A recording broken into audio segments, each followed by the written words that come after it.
Welcome two part 2। पहले part में तो नहीं पूरा नहीं हो पाया क्योंकि आपके क्वेश्चन इतने सारे हैं, तो मुझे सेकंड पार्ट भी बनाना पड़ रहा है। आप स्कूल में कैसे थे? स्कूल में तो मतलब लाइक गुंडे टाइप थे, गुंडे बहुत गुंडे थे, मतलब इतनी मार पिटाई करते थे। मैं स्पोर्ट्स में मैं बहुत अच्छी थी। मैं तो स्पोर्ट्स में बास्केटबॉल, हॉकी वगैरह में हम लोग खेले हैं। स्कूल वगैरह में जाते थे तो ऐसे ही टॉम बॉय जैसे रहते थे, तो कभी कभी लगते था अरे कोई लड़के को टीम में लेके आ गए। मैम बोलती नहीं लड़की है, कहते अच्छा नहीं मैं आप चीटिंग कर रहे हैं, तो नहीं नहीं ऐसा नहीं है। बट बहुत इन्जॉय किया स्कूल में। तो हरियाणा से किया मैंने स्कूल, तो बहुत ही ज़्यादा बदमाश था। बहुत ही असेंबली में बड़ी डांट पड़ती थी हमारे को। बट हम ऐसे थे, जब असेंबली होती थी हम क्लास में बच्चों को खाना चोरी करके खा जाते थे। मतलब कभी कभी याद करते बड़ी हंसी आती है। तो ऐसा था स्कूल मेरा। आपने बोला आप बहुत शॉर्ट टेम्पर्ड है। आपने कभी लाइफ में किसी मारपीट किया है? हाँ, मैं शॉर्ट टेम्पर, मैंने बहुत मारा है, बहुत मारा है। इसलिए ऐसे थोड़ी ना टॉम बॉय रहते हैं हम। एक बार बहुत पहले हम लोग मूवी देखने गए थे, बीवी नंबर 1। तो हम लोग, मैं मेरी फ्रेंड में गए थे रात का शो देखने के लिए। रात को 12 बजे का शो था, कुछ ऐसा था। तो वो 2 फ़ोन लेके खड़ी थी, तो हम भी खड़े थे। इतने में 2 लड़के आए, उनका फ़ोन छीना, भाग गए। हम उसके पीछे, वो आगे, वो दौड़ रहे, हम उनके पीछे दौड़े। हमने पकड़ा, बहुत मारा। बाद में पता चला वो चंडीगढ़ में किसी मिनिस्टर के बच्चे थे। वो दोनों लड़के थे किसी के पॉलिटिक्स वगैरह में किसी में थे। तो न्यूज़पेपर में भी आ रखा है मेरा कटिंग, तो मैं आपको ज़रूर शेयर करूँगी इस चीज़ को। मारने में बड़ा मज़ा आता है मुझे, थड़ है। आप अपने फैमिली के बारे में बता दीजिए थोड़ा सा। फैमिली तो मैंने खुद नहीं देखी, मेरी फैमिली तो मुझे खुद नहीं पता मेरी फैमिली में कौन कौन है। मैंने बचपन में जब भी अपने आप को देखा था, तो मैंने एक अनाथ आश्रम में देखा था। तो वहाँ पे इतने सारे बच्चे हैं अनाथ आश्रम में, तो हमें नहीं, किसी को भी नहीं पता कि उनकी फैमिली कौन है। बस कोई छोड़ गया गेट के बाहर, तो अनाथ आश्रम वालों ने हम लोगों को पाल लिया, पाल के बड़ा कर दिया। बड़ा करने के बाद फिर वो और बच्चे आते हैं, जो पहले बैच के बच्चे आते हैं उनको निकालते हैं, फिर दूसरे बैच के बच्चे आते हैं उनको रखते हैं। तो उन लोगों ने हमें निकाला था, हमें अपने पैरों पे खड़ा किया। ठीक है, तो ये this is a part of life, तो चलता है। ये सब पेरेंट्स नहीं है। कभी कभी बुरा लगता है कि कभी कभी मेरा ही मन करता है, मेरे को अगर कोई मेरे से पूछे कि तुम्हारी विश क्या है, तो मैं हमेशा, मैं ज़रूर चाहूँगी कि मैं एक बार उनसे मिलूँ और पूछूँ कि मैंने ऐसा क्या किया कि आपने मुझे छोड़ दिया, मतलब मेरी क्या गलती थी। मतलब कभी कभी दुख होता है, कभी कभी लगता है कि पेरेंट्स होने चाहिए थोड़ा आसपास, कोई सर पे हाथ रखे, कोई प्यार से बात करे। तो मुझे ये भी नहीं पता है कभी उन्होंने मेरे को प्यार भी किया था या नहीं, कहीं मुझे छुआ था। जैसे कई बच्चों को देखो तो तेल भी लगाते, कभी कैसे किया था। बट ठीक है, भरा पड़ा यहाँ तक, बट वो बोल नहीं सकते किसी को, क्योंकि वो मेरी लाइफ है। अब इतना स्ट्रगल करके, लाइफ में बहुत स्ट्रगल किया मैंने। मतलब जब हम थे ऑर्फन विलेज में रहते थे, तो हम इतना खाना वाना नहीं मिलता था। मुझे ड्राई फ्रूट्स बिल्कुल पसंद नहीं, क्योंकि बचपन से आज तक कभी खाए नहीं है ना, टेस्ट किया है। कि इसलिए मुझे कोई ड्राई फ्रूट्स देखे तो मुझे अच्छा नहीं लगता। आप कभी आपका फैमिली से मिला है तो आपका रिस्पॉन्स क्या होगा? मेरा रिस्पॉन्स क्या होगा, मतलब मेरे को दुख होगा। और मैं ज़रूर उनसे पूछना चाहूँगी कि मैंने ऐसे क्या किया जो आपने मेरे को ऐसे मतलब फेंक दिया अपने से दूर। आपने एक बार भी नहीं सोचा कि मेरे पे क्या बीतेगी जब मैं बड़ी हो जाऊँगी। तो बहुत सी बातें हैं, तो मैं ज़रूर उनसे पूछना चाहूँगी। बस इतने काफ़ी है। आप ये फूड इंडस्ट्री में क्यों जॉब चूज़ किया है? फूड लाइन में मैंने इसलिए किया है, जब हम बचपन में छोटे थे ऑर्फन विलेज में, तो हमें इतना खाना भरपेट नहीं मिलता था। तो कभी मन करता था खाने को, तो इतना नहीं होता था।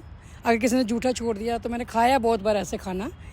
तो इसलिए मैंने फूड लाइन करी कि मुझे अब जब हम बड़े हो गए, तो मुझे लगता है कि जो मेरे साथ बचपन में हुआ, अभी मुझे देख के लगता है कि मैं लोगों को डबल खिला सकती हूँ खाना।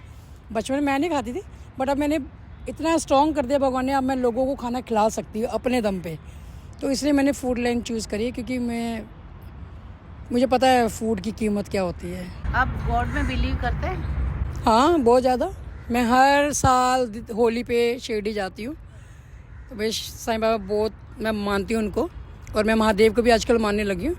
तो मैं हर साल होली पे शिरडी ज़रूर जाती हूँ, चाहे धूप हो, गर्मी हो, सर्दी हो, बरसात हो, पर मेरा जाना रेगुलर है वहाँ पे, तो मैं जाती हूँ। आप आजकल टीवी में क्या देखते हैं? टीवी में बिग बॉस मेरा बहुत ज़्यादा फेवरेट है। I love big boss. तो रोडीज़ मुझे बहुत अच्छा लगता है। तो बिग बॉस में मैंने बहुत पहले डाला था, अपना बायोडाटा भी डाला था, बट वहाँ पे सिलेक्शन नहीं हुआ मेरा। रोडीज़ में भी मैंने डाला था पहले, तो फर्स्ट राउंड क्लियर हो गया था, सेकंड राउंड में हम लोगों को बाहर कर देता। तो शायद अपने लोग डालते हैं, इसलिए मैंने रोडीज़ में भी और बिग बॉस में दोनों में डाला था। मुझे बिग बॉस बहुत ज़्यादा पसंद है। मैं एक भी एपिसोड मिस नहीं करती बिग बॉस के। तो ना रोडीज़ में भी रहेगी, बिग बॉस में भी रहेगी।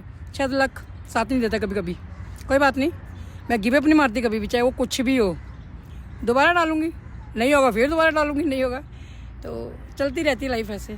आपको ट्रैवल करना पसंद है? ओह मुझे बहुत ज़्यादा ट्रैवल, तो मैं लॉन्ग ड्राइव, मैंने बताया था कि लॉन्ग ड्राइव मुझे बहुत पसंद है। और ट्रैवल में मैं दार्जिलिंग गई हूँ क्योंकि मेरी फ्रेंड दार्जिलिंग की है, और मैं लद्दाख गई हूँ, मैं जम्मू कश्मीर गई हूँ, और मैं केरला गई हूँ, मैं चंडीगढ़ गई हूँ। तो ऐसे जाती रहती हूँ, जब टाइम मिलता है तो मैं ज़रूर ट्रैवलिंग करती हूँ, मुझे ट्रैवलिंग बहुत पसंद है। सच्ची में कभी कभी बच्चे बने तो बड़ा मज़ा आता है। आप क्या एमएम में या जिम करते हैं? मैं जिम करना ज़्यादा पसंद करती हूँ क्योंकि मुझे जिम बहुत पसंद है, और मेरे रूम में भी छोटा सा जिम बना हुआ है। मैंने लास्ट वीडियो में डाला था, शायद आपने देखा हो, अगर नहीं देखा तो प्लीज़ आप देख लेना मेरी वीडियो में। तो आई लव जिम। आपका ऑर्फन विलेज कहाँ पर था? हमारा ऑर्फन विलेज है SOS children village, all over India में है। अगर आप सर्च करेंगे SOS चिल्ड्रन विलेज तो हमारा भी है, हरियाणा में है। तो वहाँ पे बहुत सारे बच्चे हैं, वहाँ पे हाउसेस होते हैं। वहाँ पे जैसे एक घर में 18 बच्चे हैं, 15 बच्चे, 21 बच्चे हैं, तो एक एक मदर होती है। मदर भी है, साउथ की है, कहीं से भी होते हैं, जिनके हस्बैंड नहीं है वो वहाँ पे आके बच्चों को केयर टेकर लाइक वैसी होती हैं। तो 20 हाउस है, तो हर हाउस में एक एक मदर होती है, एक डायरेक्टर होता है, एक काउंसलर होती है। बच्चों को कोई प्रॉब्लम ना हो तो बच्चों को स्पॉन्सर्स करते हैं बाहर से लोग। तो मेरे को भी स्पॉन्सर ही करा है, मेरे को स्पॉन्सर करके बड़ा कर दिया इतना। तो हर जगह के बच्चे हैं। तो हमारे जो विलेज में बच्चे हैं, काफ़ी बच्चे हैं, 200-300 से ऊपर बच्चे हैं हमारे वहाँ पे भी। तो वही हम आपस में ब्रदर सिस्टर तो हमारे अपने हैं नहीं, तो वही जो हमारे घर में रहते हैं वही ब्रदर सिस्टर, वही हमारी ब्रदर हैं। तो घर में वही हमारी सिस्टर हैं। लड़ाई मार पीट सब होता रहता है, सब चलता रहता है। हम तो एक दूसरे को जानते हैं कौन कहाँ से है, तो बस ऐसे लाइक फैमिली जैसे रहते हैं। मतलब हर विलेज में बहुत अच्छा है। अगर शायद वो मेरे को नहीं लेके आते तो हमें भी नहीं पता हम कहाँ पे होते अभी। तो इसलिए उनकी भी शुक्रगुजार हूँ मैं कि वो हम बच्चों को SOS में लेके हम लोगों को केयर कर रही है। तो बहुत ध्यान रखते हैं वहाँ पे। मदर है वो भी बहुत प्यार करती है। ऐसा कुछ नहीं कि बच्चों के साथ कुछ ऐसा या कुछ गुस्सा वुस्सा या ऐसा बच्चों को धमका रहे डरा रहे या कुछ ऐसा नहीं है। SOS विलेज बहुत अच्छा है क्योंकि हम लोग रहे हैं। फिर हमारा बैच बाहर आया, फिर और बच्चे होते हैं वो आते हैं, फिर वो बच्चे बड़े होते हैं, फिर उनको बाहर निकालते हैं अपने कि खुद स्टैंड लो अपनी लाइफ का। तो बच्चे बड़े होते रहते हैं, हम लोगों को इतना कर दिया उनका ही वही बहुत है हमारे लिए। तो अब हम बड़े हो गए हैं, अब हम जॉब अपने आप ही जॉब ढूंढ रहे हैं, अपने आप ही कर रहे हैं। तो जब तक हम 1 साल हमें बाहर रखते हैं तो खर्चा हमारा वही देते हैं। उसके बाद जब हम लोगों की जॉब लग जाती है तो अपना खुद करना पड़ता है इंडिपेंडेंट। तो अब लाइफ ने बहुत कुछ सिखा दिया है, मतलब बोलते हैं ना पैर के अंगूठे से सर के बाल तक, लाइफ ने इतना कुछ सिखाया है मेरे को। तो मुझे पता है लाइफ की वैल्यू क्या है, मतलब पेरेंट्स क्या हैं, लाइफ क्या है, लाइफ का हमारा गोल क्या है। तो इसलिए मुझे जहाँ में देखते हैं ना गरीब बच्चे, तो मुझे लगते हैं वो मेरे जैसे हैं। तो मैं लाइक ऐसे फील करती हूँ, आई एम वेरी नेचुरल। मेरे को ऐसा कोई दिखावा या ऐसा कुछ शो ऑफ बिल्कुल नहीं करती हूँ। आप मुझे आज मिलो, कल मिलो, साल जब भी मिलोगे मैं ऐसे ही मिलूँगी आपको। तो है बस ये लाइफ ही है, ठीक है। भगवान ने इतने अच्छे से दिया, सब कुछ दिया, मुझे किसी चीज़ की कमी नहीं दी है। तो आज मैं इस मुकाम पे हूँ कि मैं एक मैनेजर पोस्ट पे हूँ। तो और क्या चाहिए लाइफ में। आपका लाइफ का अल्टीमेट गोल क्या है? मेरी लाइफ का अल्टीमेट गोल है कि मैंने लाइफ में बहुत स्ट्रगल किया है, तो मुझे पता है कि लाइफ की वैल्यू क्या है।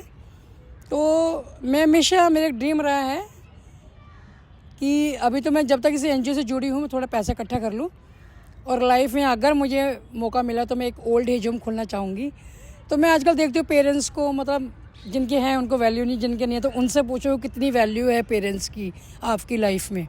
हमने कभी नहीं, मैंने तो देखा नहीं कि मेरी मॉम या मेरे डैड कैसे होंगे, बहन भाई कैसे होंगे। तो मेरे है जहन में कि मैं हमेशा एक ओल्ड एज होम जरूर खोलूँगी। अगर मुझे मौका मिले तो मैं ज़रूर सीनियर सिटीज़न के लिए कुछ करना चाहूँगी। और सच्ची में ये मेरे वर्ड्स हैं, सीनियर सिटीज़न के लिए मैं ड्रीम गोल है मेरा कि मैं एक ओल्ड एज होम खोलूँ। I wish. Rapid fire session है। आपका फेवरेट सीजन? विंटर्स। आपका हॉबी? हॉबी मेरा लॉन्ग ड्राइव। आपका फेवरेट सिंगर? R.D. बर्मन। आपका फेवरेट सॉन्ग?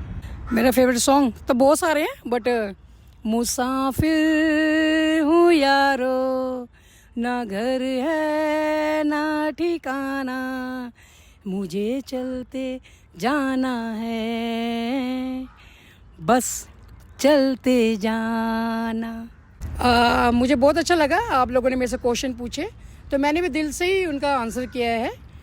तो मुझे अच्छा लगता है आप लोगों से बात करना, क्योंकि अब मैं आपको अपनी फैमिली मान चुकी हूँ। तो फिर भी आपको लगता है कुछ क्वेश्चन रह गए हैं, आप मेरे से दोबारा पूछ सकते हैं। और अगर आपको क्वेश्चन के आंसर आपको अच्छे लगे हो तो आप प्लीज़ मेरे चैनल को लाइक एंड सब्सक्राइब करते हैं।